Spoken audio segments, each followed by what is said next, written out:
Patriots, what's going on? It's me. I don't know why I do this. We're like into year 6, and I still, every time I go live, I feel the need to tell you who I am. It's bizarre, but apparently it's never going to stop. So, welcome to this live. I just wanted to check in with you guys here in the Walkway campaign group, the brand new Walkway campaign group. Wanted to check in and share a little news of the day. Another day, another episode of judicial tyranny, really in the pursuit against Donald Trump and the pursuit of trying to A, prevent him from being able to run for president, and B, being bankrupting this man, which again, with the desired outcome of trying to make it impossible for him to get elected president. So, before we get into that, welcome to the live. I see you guys jumping on. Do me a favor, if you would please click the share button, share this live video. Love it if you would smash those likes and hearts and throw some comments in the chat. I love reading your comments. This particular live is going live into the Walkaway campaign group, which we just launched. We're still growing. We're off to a great start, but I definitely need everybody's help to help us grow the group, push, push, push. So do me a favor, share this video and encourage everyone you know to join the new Walkaway campaign group, okay? But now into the topic of the day. So I wanted to talk about a judge in New York City in the Donald Trump. I know it's hard to keep up. There's so much litigation against Donald Trump. This is the case of Letitia James prosecuting. I almost said persecuting. Prosecuting Donald Trump, essentially to say that they're trying to make it impossible for him to conduct business in the state of New York, and they're also trying to financially penalize him for allegedly overestimating the value of his properties in an effort to be able to secure bank loans and things like that. So a judge today ordered Donald Trump to pay $355 million as a penalty. The judge in New York, a Democrat, basically found that he agrees that Donald Trump overestimated the value of his properties, particularly Mar-a-Lago, which the judge estimated at being an $18 million property. Many people with vast real estate experience have said that Mar-a-Lago is a multi-hundred million dollar at minimum property. And nonetheless, the odds are always going to be stacked against Donald Trump, or I think at this point going forward, any Republican in various venues in the United States, like New York City, like Washington, D.C., like Atlanta, Georgia, basically all of the areas now that are engaging in lawfare against Donald Trump.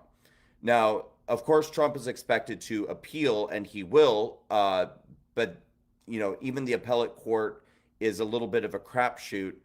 So to put this all into perspective, in the last 30 days, Donald Trump has been ordered to pay over $82 million to, what was that crazy woman's name? E. Jean Carroll, on a defamation suit. So essentially, a court found that Donald Trump did not rape E. Jean Carroll, but that he had sexually assaulted her. He called her a wacko and a liar, which, by the way, is not defamation. It's First Amendment protected opinion. Nonetheless, she sued him for defamation in a New York City venue. She was put up to it by a Soros, once again, Soros-funded law firm, and took the case to trial in New York City, won, and got an $82 million plus judgment. Now, within the same month, Donald Trump is being ordered to pay $355 million, but they will have to assess interest as well. And with interest added on, it is speculated that this will end up being an over $400 million judgment. Donald Trump now has 30 days to either appeal or make a payment on that. So let's say $400 million, adding interest to that. So we're now at almost $500 million owed in legal penalties in just the last 30 days alone in 2 different civil actions. This does not even begin to scrape the bottom of the barrel of the number of legal actions currently facing Donald Trump in addition to this. I mean, this is so beyond unprecedented. And literally the only point of any, Donald Trump has been a businessman in New York City for decades upon decades. He's still facing the criminal case in New York City for the Stormy Daniels payment under Alan Bragg, which was already determined by the previous New York prosecutor that there was no crime. There was nothing to see here, nothing to prosecute. Alan Bragg, who again Soros funded, installed into office. Now he suddenly feels like he has discovered not only a crime, but I believe there's like 32 felonies in the Alan Bragg Stormy Daniels payoff case that's upcoming. That's a criminal case. It's hard to keep it all straight. I understand. To a certain degree, in my own world, I know how all of this feels since I was just dragged through criminal cases, criminal charges, and civil cases as well. I did just prevail in my civil case, which went on for 2.5 years. But this is sick stuff, ladies and gentlemen. And so we've got the criminal cases, the civil cases. We've got Colorado, and what's the other? Somewhere in the Northeast, I've forgotten. Trying to have Trump removed from the ballot. That's going to end up heading to the Supreme Court. And it's odd to me that we just sort of put up with this. We just sort of endure this. We just sort of like look at this and say, well, this is what the Democrat Party does. This is what Democrats are. This is what the liberal left is. And it's just something that we have to endure and something that we have to put up with. This is not sustainable. This is not something that we can continue to endure as people. Gretchen says, these Marxists are sick. Oh, I just lost your comment. There are more of us than them. What can we do to make the elections free and fair? Joshua Bullock says, what a corrupt two-tier system of justice. I'm really sick of this corrupt country. Mark Gretchen says he never put a hand on her. The fitting rooms are locked and manned, going back to the E.G. and Carroll case. March 25th is the date of the trial. Alvin Bragg is lying. How can we make it stop? What can we, the people, do? Guys, if you're watching, throw some comments in the chat. I'd love to hear from you and read your comments. But I wanted to kind of catch you up on this news of the day. And of course, for those of you who are paying attention to what's going on in Georgia with Fani Willis, and it's so, it's like everything, we say it all the time, everything that the Democrats are accusing other people of doing, that's what they're doing themselves. I mean, how much financial corruption is going on in Atlanta, Georgia, under Fani Willis's Justice Department? There's so much financial corruption going on, and the idea that, she brings her lover on to help prosecute Donald Trump while they're basically robbing Georgia blind and spending all of the money going on trips and yachts and vacations and cruises, and while also simultaneously accusing Donald Trump of being corrupt and accusing Donald Trump of being, a financial grifter. It's unbelievable.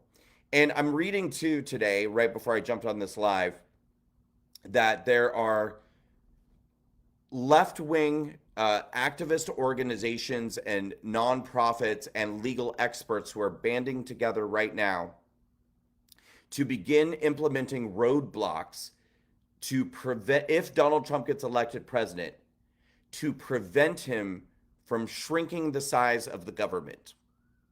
Now, this is something that Democrats are actively doing right now. So to put this into perspective, Donald Trump has said, and by the way, he hasn't even really messaged that much about it. I mean, I think we all kind of know deep down, but it's not been something he's been particularly loudly beating the drum about. But Donald Trump is essentially saying, and so is Vivek Ramaswamy and a number of other people on the Republican side of the aisle, that should we take control of the White House at the end of this year, that one of the fundamental things that is going to happen is a massive reduction of the federal government, which is something that any person on either side of the aisle with a brain should want. If you're an American citizen, you should want the least amount of government control over your life. I don't care if you're far, far left or if you're far right. And isn't it the liberals who keep saying, Donald Trump is going to be is a tyrant, was a tyrant, will be a tyrant again. That the first time he took office, they said, this was a Nazi white supremacist president who was going to take us back to the days of Nazi Germany. Well, if that's what you think and you believe, and you're worried about women's rights and LGBT rights and trans rights and the rights of racial minorities and all of these different things that the left-wing media is lying to you about to try to control and manipulate your thinking and your emotions so that they can control the way that you vote, well, shouldn't you want at that point the most limited government that you can possibly have, the least amount of federal governmental control over your life? But there's something wrong. There's something so wrong with the pathology of the left at this point that they actually want the government to be as big and controlling as possible. Well, I guess maybe you would if you feel like you've weaponized all these agencies against your opponents and you're dumb enough to believe that that's always going to be able to be used to your advantage against your enemies, and it's never going to be turned on you. Unfortunately, history has shown us that's never the way that this works, because it's never a left versus right issue. It's always power versus the individual. It's always the system, the structure, against the individual citizen. Right now, that power structure is being pointed against the conservative right, but it's not going to stay that way. And the example that I've always used is that people think it's like when Hitler came to office, or when Hitler took power, I should say, and set his sight on eliminating the world of Jews and other groups that he saw as as evil and destructive and as opponents of everything that he perceived that the world should be. That was a starting point. People seem to think like, oh, like Hitler would have eliminated the Jews if he could have, and a few other groups, and then he would have thought that the world was a utopia and lived in bliss. If Hitler had succeeded in world conquest, the Jews in those groups would have only been the starting point. Once they were eliminated, there would have been another enemy group, and another enemy group, and another enemy group. It would never have actually ended, because the point isn't just this versus this. It's a mind frame of destruction and a constant state of dissatisfaction that all of the problems in the world and all of the ills happening in society are somebody's fault, and that those people have to be eliminated. And that's how this mindset works. I know that Hitler is a very extreme example. I get it. But the analogy is the same. It's power versus the powerless. And that system doesn't care what side of the aisle you're on. It only cares about destruction. And right now, it sees as the target of its destructive force the conservative right. But at any point, that can shift and change. And once you start normalizing this idea of a large, powerful, expansive federal government that's unconstrained, that is not checked, that has abundant power that the average person cannot possibly go up against, then everybody's going to end up in the same position as the J6ers or Donald Trump or any number of other people who this is all being pointed at right now. So we have to make it a point to get the left to understand, those on the left who are capable of being convinced, who are capable of shifting and changing their mind before it's too late. This is where Walkway comes in. This is why Walkway is so important and necessary and powerful. We have an opportunity at this point to right the ship. And so at this point, we have to connect with as many people as we possibly can right now, this year, immediately, to get people waking up and changing their minds. As you guys know, I'm going to do everything that I possibly can. And, starting next month, we'll be going to Wisconsin. We're actually on a college tour starting next month. We'll be going to 4 colleges in Wisconsin. That list kept changing. We'll be going to Marquette, which is in Milwaukee. We'll be going to Madison. We'll be going to Platteville, and we'll be going to Carroll University. These are in Wisconsin. And we're going on a tour that we're calling Why We Walked Away from the Left and Why You Should Too. We're going to bring a team of speakers to go to these colleges to share our experiences of being formerly on the left and why we walked away from the left, and why, if you are a young person in college today, you should walk away too. We're starting in Wisconsin next month, but we'll also be going to Michigan, Pennsylvania, Ohio. We'll also be doing a number of events this year where we target going into the Black community in Chicago, in Philadelphia, and Washington, D.C., and Atlanta. We're going to be talking with minority communities. A lot of us, I'm going to also bring people who have gone through January 6th to talk about it. You know, if the left often talks about criminal justice reform and the need for that as it pertains to racial minorities, well, many of us have this lived experience of having tangoed with a weaponized Department of Justice and what that looks like. And the truth is, if you're concerned about criminal justice reform and what that looks like, then the Democrats are not your friend. Bottom line, you don't have to love Donald Trump and you don't have to love the Republican Party. In fact, you're openly allowed to hate them if you want to. But when you go into the voting booth this November, it is paramount. It is incumbent upon everybody to vote in a way that prevents the Democrats from continuing to take us down this collision course that we are currently on, in this tyrannical pursuit to grow the federal government as large as they possibly can at the peril and destruction of everyday citizens like you and like me. And so we're going to be doing a lot of work. I mean, honestly, working harder than we ever have. And I have to say, I want to extend a huge thank you to a handful of supporters who so far have stepped up to provide significant financial support for Walkway this year, so that we could go out and do our town halls, our debates, our college campus tour, and the video productions that we're going to be doing, a lot of our events. It's going to be a very costly year, but now is the time, because we have exactly one shot to get this right. And so before I wrap up today, let me just say to all of you, I desperately need all of your help this year in any way that you possibly can. First of all, let me say, I love that we're off to such a great start with the new Walkway group. It's growing quickly. The engagement is phenomenal. People are posting. It's great. But the truth is, it's not going to be like it was the first time. It just isn't. Number one, we're not going to get the same exposure that we did from Fox News and, for months and months and months or years. I was a regular guest on the network. They gave us a platform to promote Walkway, to promote all the group, to grow the group, to promote events. I'm going to do everything that I possibly can to try to get back into the position that I was with Fox before. But the fact of the matter is, it's very unlikely that we'll have the same level of exposure in the mainstream media that we did back in 2018 and 2019 as we were growing the group. Also, we're not new. Walkway is not a new concept. It's not a new idea.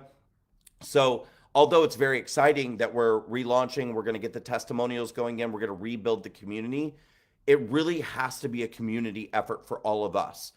Everyone in the group, this is your group. This is, people often say, Brandon, your movement, Walkway, your movement. I may be the person who created it. I may be the person who's out there pushing harder than anyone else to promote it, to talk about it, to grow it. But this is your movement. This is our movement. This movement belongs to all of us. And so it's up to all of us to get the word out, grow it, share it, talk to your friends about it, tell everyone you know to join it, and upload your videos, please. If you have a walkaway story to share, I need you guys to create a video and share it, because those videos are what helps the movement grow and go viral. A girl in our movement, young lady named Zakia Cooper, you probably saw her recently, young Black girl. She was wearing a MAGA hat in her video. Her video that she put on the Walkway group has exploded. I mean, she's been getting millions of views on her walkaway video. She was just asked to go on OAN to talk about her walkaway story. Daily Caller covered it. Matt Walsh retweeted it. Ben Shapiro retweeted it. So this is the power of the walkaway videos. I love, love, love when people do a written testimonial and participate in the group. That I'm not saying don't do that.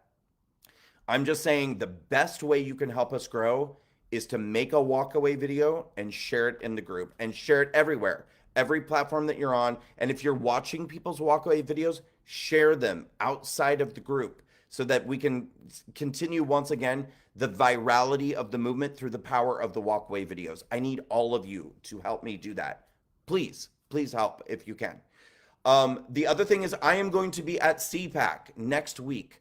So if you're able to make it to CPAC, please come. Walkaway will have a booth down in CPAC Central. I'll be walking around every day, giving you hugs, giving you kisses, jumping on your backs, jumping up and down. You know, I'm a very excitable person, taking pictures with you guys, whatever it is that you want to do. And I'll be speaking Saturday morning on the main stage at CPAC. Rumor has it, I cannot confirm, but rumor has it that President Trump will be speaking a couple of hours on the main stage after I am on Saturday morning. So I'll be speaking Saturday morning around 8:30 in the morning. It is rumored that President Trump will be speaking somewhere around 10:30 or 11 a.m. Saturday morning as well. So that's pretty exciting stuff. So if you're able to get to CPAC, get your butts over there. I want to see each and every one of you there. It's going to be awesome. And just please continue to share the group, keep engaging, keep sharing posts. And if you've not yet made your own walkaway video story, and even if you did in the past, give us an update. You know, if you made a walkaway video 3, 4, 5 years ago, make a new video and tell us what has changed. What has life been like since your first walkaway video? Why did you walk away then? And what is it like for you now? We all want to hear your updates. So share your stories. All right, Patriots. Much love. Great connecting with all of you today. Again, share, and let's just grow Walkway. Oh, sorry, one more thing before I go. We have some really cool incentives coming up to also help with the group. We're putting together right now our own sort of influencer program. We're going to call it Walkaway Walkstars. So we'll have a number of people in our own Walkaway influencer program who will be regular Walkaway Walkstars. These are people who will regularly be posting videos inside the group, posting content inside the group, sharing Walkaway on their other platforms. And we're going to grow the influencer program this year, over the coming weeks, coming months, and beyond. So let's get lots and lots of Walkaway Walkstars. And after we get this launched, we'll let you guys know, for those who might want to be a part of it, we'll give you information about how you can audition to be a Walkaway Walkstar yourself if you want to be considered for the Walkaway Influencer Program, Walkaway Walkstars. All right? Patriots, I love you. Got to get back to work. I'm working on my CPAC presentation right now and for the rest of the weekend. But sending you much love. And, you know, these are dark, ominous, scary times in our country, but I wouldn't be doing the work that I'm doing if I didn't believe that we don't have the power to come together, to unite, to turn this thing around. We can and we will wake people up. We will get people to walk away, and we will win, and we will succeed in saving our country. But everyone has to rise up, pull together, unite, and do everything that you possibly can to help us share and grow this movement. I need all of you, okay? So don't let me down. All right? I love you very much, Patriots. Have a great weekend, and we will talk soon. And I'll connect with all of you over the weekend and next week leading up to CPAC with more information. All right? Have a great weekend, Patriots. Bye-bye.